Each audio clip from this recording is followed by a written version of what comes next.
Shalom, shalom, shalom. Oh my. Amen. Oh, shalom, shalom, shalom. Une bonne nouvelle avec la Bible, vraiment. Qu'est-ce qu'il y a de nouveau ici? Bon, ici, nous allons un peu lire dans 2 Rois, chapitre 2, verset 2. C'est là où on est en train de parler pour Élie et Élisée.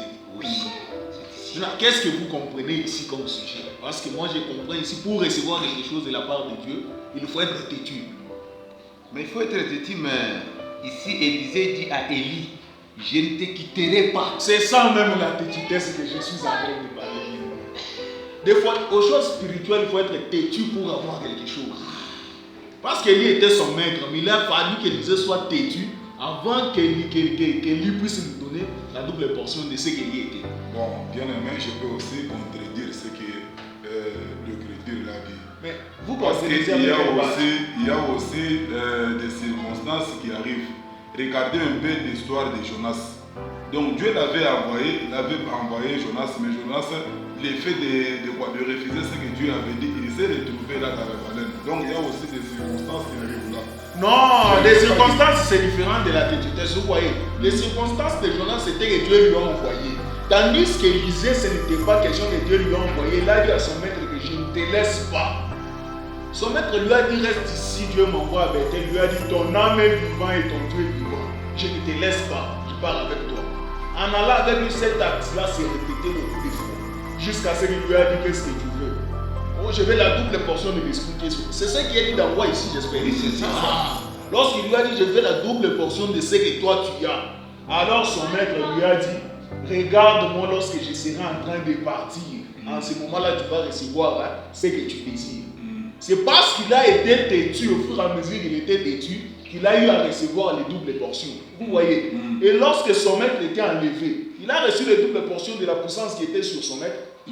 Ok, merci, je ne refuse pas de ce que vous parlez. Alors, c'est là aussi, nous donne l'accès que lorsque un homme de Dieu nous dit quelque chose pour que nous puissions aussi résister, c'est ça ou bien? Non, la têtutesse qu'on est en train de parler n'est pas la têtutesse charnelle. Devant les choses spirituelles, il faut parfois être têtu devant certaines choses. Oui, c'est ça. C'est avec cette têtutesse-là, ce n'est pas seulement Élisée. Nous voyons aussi Ruth, avec en suivant Naomi. Nous voyons Naomi a dit Ruth, vas-y, je n'ai plus d'enfants pour vous donner, afin qu'il vous marie. Orpat était parti devant son peuple, mais Ruth était têtue, a refusé, a dit Naomi, toi ton Dieu sera mon Dieu. Si Ruth n'était pas têtue, n'allait pas recevoir la récompense de Boaz. Donc, des fois, spirituellement, il faut être têtu pour avoir la récompense de quelque chose. Bon, alors, être têtu de quelle façon? Devant Dieu, devant quelqu'un ou bien non? Jusqu'alors, je n'écoute pas ou bien je ne garde pas. Troisième exemple que je vais te donner. Jacob a rencontré Dieu. L'Éternel lui a parlé. Jacob a combattu. Et la Bible nous dit bien qu'il a combattu avec les hommes, il était vainqueur, et avec Dieu, il était vainqueur. L'homme que Jacob a rencontré, l'homme a dit à Jacob, laisse-moi partir. Mais Jacob a dit à l'homme, toi, je ne te laisse pas partir.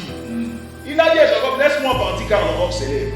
L'homme l'a dit, Jacob a dit à cet homme-là, je ne te laisse pas partir jusqu'à ce que tu m'aies béni. L'homme demande à Jacob, qui es-tu? Jacob demande à cet homme-là, qui es-tu? Jacob était têtu. Parce qu'après avoir coincé cet homme-là, c'est ce qui a fait qu'aujourd'hui qu'on puisse parler de 12 tribus d'Israël. Son nom est changé en Israël. Son nom qui signifiait un mensonge, c'est devenu Israël. Le père de tous ces 12 tribus-là qu'on parle aujourd'hui, les Israélites et les Israélites. Pour que des fois, être têtu spirituellement, ça nous apporte une récompense qu'on ne s'attendait pas. Ça peut changer même la malédiction en bénédiction. Oui. Bon, par là, moi aussi, je ne refuse pas. J'ai une petite question là. Bon, Élisée avait eu quelle révélation? Ou bien, à vrai dire, comment Élisée, il avait eu quelle raison pour dire à Élie, je ne te quitterai pas? C'est parce qu'Élisée connaissait qui était son maître. Dans quel sens? Il connaissait à qui j'ai affaire. L'Éternel est vivant et ton âme est vivante. Alors, je ne te laisserai point. Avant que l'Éternel ne fût monté Élie au ciel dans un tourbillon, Élie dit à Élisée, reste ici, je te prie, car l'Éternel m'envoie jusqu'à Bethel. Élisée répondit, l'Éternel est vivant et ton âme est vivante. Alors je ne te quitterai point. Cette même scène se répéta presque 3 fois. Après quoi Élisée reçut les bons fruits de sa têtitesse, qui étaient les manteaux d'Élie, la double portion de la puissance qui était sur Élie. Et je m'imagine si ce vieil homme chauve n'avait pas pu être têtu sur ce que son maître lui disait, allait-il recevoir cette double portion? Et si Ruth avait accepté qu'on n'aurait pas de laisser Naomi et aller vers son peuple, je m'imagine qu'elle ne pouvait pas mériter la grâce de Boaz. Des fois, la têtitesse a le bon fruit pour celui qui a la révélation de qui est la personne qui se tient devant lui. Les Écritures m'affirment que le nom de Jacob a été confirmé et changé en Israël parce qu'il avait combattu avec Dieu. Dans sa têtitesse, il refusa de libérer la personne qui se tenait en face de lui en lui disant « Je ne te laisse pas jusqu'à ce que tu m'aies béni ».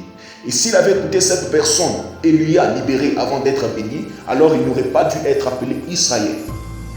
Des fois, nous devons être têtus aux choses spirituelles jusqu'au point où un changement va s'opérer. Ne le relâche pas lorsque tu n'as pas encore vu un signe de sa part. Et surtout, ne témoigne pas en avance, car il mérite un témoignage lorsqu'il a fait, et non lorsqu'on espère qu'il va faire. Alors, sois un révolté, et il sera obligé d'agir. Shalom. Je suis Nathan Proms, Abir, Daniel, du Génération Les Révoltés. Un moment de révolte. Abonnez-vous sur notre chaîne YouTube Nathan Proms TV.